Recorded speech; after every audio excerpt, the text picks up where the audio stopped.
नमस्कार बंधुरा नवदिगंत चैनल पक्ष থেকে আপনাদের সকলকে জানাই স্বাগতম। তো বন্ধুরা এখন আমি আপনাদের সাথে এই ভিডিওতে যে বিষয় নিয়ে আলোচনা করতে চলেছি সেটি আপনারা থাম্বনেল থেকে বুঝতেই পেরেছেন। তো আজকে আপনাদেরকে এমন কিছু আপডেট দেব যেটা শুনলে কিন্তু অনেকেই হয়তো আতঙ্কিত হয়ে উঠতে পারেন। পশ্চিমবঙ্গের শিক্ষা ব্যবস্থা বর্তমানে যে জায়গায় এসে দাঁড়িয়েছে, পশ্চিমবঙ্গের শিক্ষা ব্যবস্থায় বহু স্কুল কিন্তু আবারও বন্ধ হওয়ার ইঙ্গিত ইতিমধ্যেই উঠে আসছে। বহু স্কুলে কিন্তু শিক্ষক অতিরিক্ত অথচ ছাত্র সংখ্যা কিন্তু শূন্য, এমনটাই কিন্তু আপডেট উঠে আসছে। তো চলুন এই বিষয়ে আমরা বিস্তারিত আপডেট জেনে নিই এবং রাজ্যের এত লক্ষ লক্ষ যে বিএড ডিএলএড ট্রেনিং পাসরত ক্যান্ডিডেটরা রয়েছেন তাদের ভবিষ্যৎটা কোন দিকে এগোচ্ছে আমরা সমস্ত কিছু দেখে নেব। তবে তার আগে বলি, যারা প্রথমবার চ্যানেলটি দেখছেন আপনারা অবশ্যই চ্যানেলটিকে সাবস্ক্রাইব করে নেবেন। তো চলুন আমরা মূল পর্বে ফিরে যাই। তো বন্ধুরা আপনারা দেখতে পাচ্ছেন এটা কিন্তু একটা টিভির স্ক্রিন রেকর্ডিং একটি নিউজ চ্যানেলের। তো আশা করি সেই নিউজ চ্যানেলের নাম বলার দরকার নেই, আপনারা লোগো দেখে বুঝতেই পেরেছেন।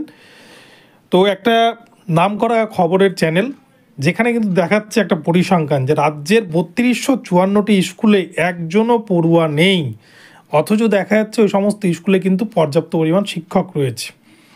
ছাত্র শিক্ষকের যে অনুপাত, সেই অনুপাতের থেকেও কিন্তু দেখা গেছে যে অনেক স্কুলেই বেশি পরিমাণ শিক্ষক রয়েছে। আবার অনেক গ্রাম্য স্কুলে দেখা যাচ্ছে যে একজন করে মাত্র শিক্ষক, সেই একজন শিক্ষকই মিড ডে মিল সামলাচ্ছেন, তিনিই ঘন্টা বাজাচ্ছেন, তিনিই ক্লার্কের কাজ করছেন। এমনও কিন্তু বহু ঘটনার সাক্ষী হয়ে রয়েছে পশ্চিমবঙ্গ। এবং সবার নিচে দেখুন 3 নম্বর কালামে যেটা লেখা রয়েছে, পড়ুয়া শূন্য স্কুলের নিরিখে দেশে কিন্তু প্রথম পশ্চিমবঙ্গ। তাহলে পশ্চিমবঙ্গ এখন বেকারত্বের দিক থেকেও যেমন একটা এগিয়ে রয়েছে, তেমন কিন্তু স্কুলে পড়ুয়া শূন্যতার দিক থেকেও কিন্তু 1 নম্বরে এগিয়ে রয়েছে। সমস্ত সরকারি স্কুল এটা কিন্তু বন্ধ হয়ে যাওয়ার একটা প্রথম ধাপ কিন্তু বলা যেতে পারে। গরিব ঘরের ছেলেমেয়েরা কোথায় যাবে, কোথায় পড়বে? এবং সবথেকে বড় কথা, আজকে দীর্ঘ 2016 সালের পর কোনো এসএসসি নোটিফিকেশন নেই। 2014 সালে upper primary form fill up হয়েছিল, তার কিন্তু নিয়োগ হলো 2024 সালে হয়েছে, 25 সালে এসেও হচ্ছে, যেটা এখনও কমপ্লিট হয়নি। এখনও পর্যন্ত আপারের কোনো নোটিফিকেশন নেই। প্রাইমারিটা হচ্ছে কোনো রকম, তাও সেটাও একটা অনিশ্চয়তার মধ্যেই হচ্ছে, যে প্রতি বছর যে হবে সেরকম কিন্তু বিষয় নেই।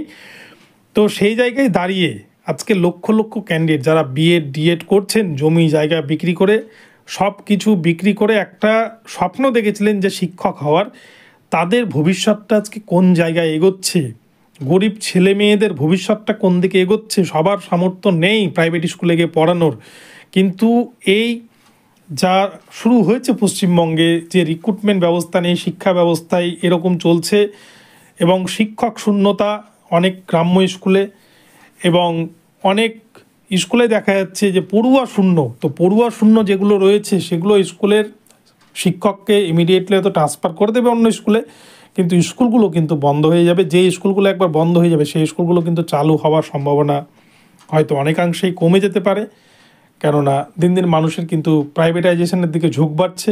মানুষ একটু সভ্য ভদ্র হলেই, এবং সবথেকে বড় কথা, আমাদের রাজ্যে যারা সরকারি চাকরি করছেন, যারা সরকারি স্কুলে শিক্ষকতা করছেন, গভর্নমেন্ট এডেড স্কুলে শিক্ষকতা করছেন, প্রাইমারি হোক আপার প্রাইমারি হোক, বিশেষ করে প্রাইমারির ক্ষেত্রে কিন্তু কেউই তাদের সন্তানকে সেই সরকারি স্কুলে ভর্তি করেন না, যার জন্যই কিন্তু আজকে স্কুলগুলোর এই বেহাল দশা। তো এই জায়গায় দাঁড়িয়ে আজকে লক্ষ লক্ষ ডিএলএড বিএড ক্যান্ডিডেটদের কিন্তু ভবিষ্যৎ অন্ধকারের দিকে এগোচ্ছে। তো আপনাদের সামনে আমি সম্পূর্ণ পরিসংখ্যানটি তুলে ধরলাম। ভিডিওটি ভালো লাগলে চ্যানেলটিকে সাবস্ক্রাইব করে দেবেন। দেখা হচ্ছে পরবর্তী ভিডিওতে।